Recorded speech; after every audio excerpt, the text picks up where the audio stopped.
Hey, folks. Thank you, thank you, thank you, thank you. Please, sit down, sit down. Hey, look, number one, the way I look at it, and I was thinking about this last night, knowing I'm going to be here and going from here to the NATO summit. We have two strong organizations in America that I look to for our security. One, literally, and I mean this sincerely, is NATO. NATO, a joint assembly of democracies that made sure we're keeping the peace and no one's going to screw around with it. It's the strongest it's ever been. And I think of you as my domestic NATO. Not a joke. Not a joke. You're the ones beyond me. And, you know that with this better than I do. Beyond me. It's all about whether or not we're going to grow the economy, whether we're going to give working people a shot. And I told you, and you know, because a lot of you were there with me all the way back when I was a kid, and I'm only 42, but when I was a kid back running for the Senate when I was 29 years old, Labor elected me. And we were then a right-to-work state, and we changed it all. And here's what we're doing. You've heard me say it 1,000 times, I'm going to say it again. Middle class built this country. You built the middle class. No. And by the way, I don't want to hurt your reputations, but even Wall Street's acknowledging your power. No, I'm serious. Look at every projection about what we want to do with the economy on the issues that we're talking about and what the other guy wants to do. They're supporting us. It's your agenda we're working on. And by the way, I've said from the beginning that when labor does well, everybody does better. Not a joke. That's not a talking point. That is a reality. You know that, Lee. That is a reality. It is an absolute reality. When we were I said I was going to be the most pro-union president in American history. Well, guess what? I am, and I'm staying there. No, I mean it.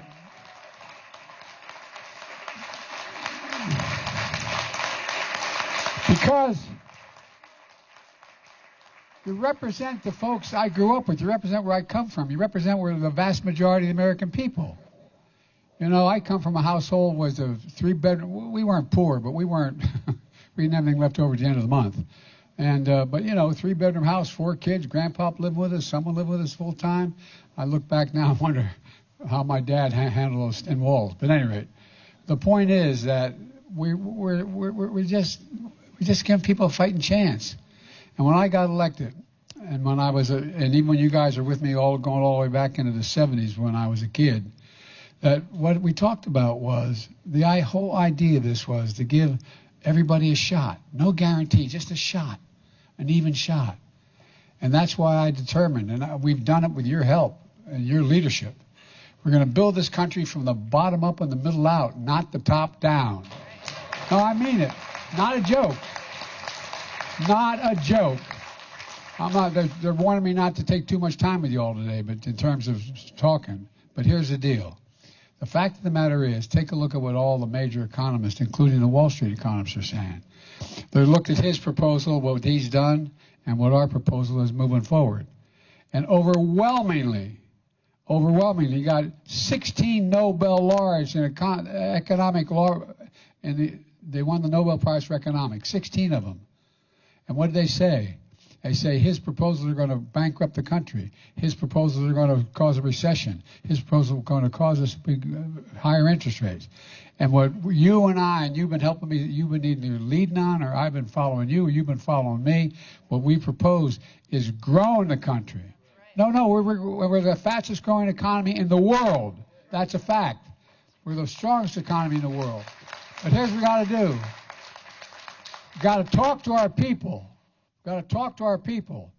Food prices are still too high because of corporate greed. We're in a situation where rents are too high. We need more housing. A whole range of things we're going to get done with your help in the second term, because that's what we got to get done. So, folks, I've never been more optimistic about America's chances, not because of me, but because of what we're doing together. I really mean it. We're better positioned than any country in the world to own the remainder of the 21st century because of union labor. I'm serious.